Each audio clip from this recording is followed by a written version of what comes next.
Sejak 24 September 2020, pelayanan perjalanan kereta api di stasiun KAI Lubuk Linggau sudah dibuka kembali dan disambut baik oleh masyarakat.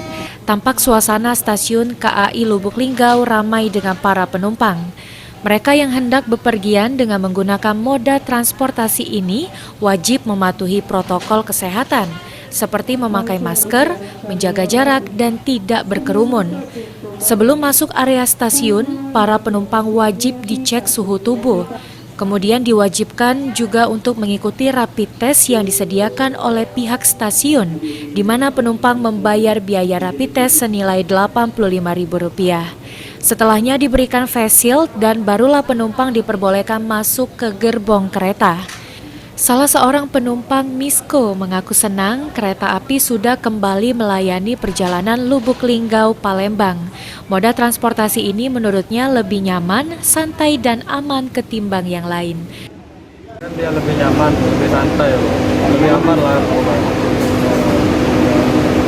Tahu informasi berangkat hari ini dari mana? Kalau berangkat hari ini, tahunya dari kawan. Tri Hajaria, PAL TV.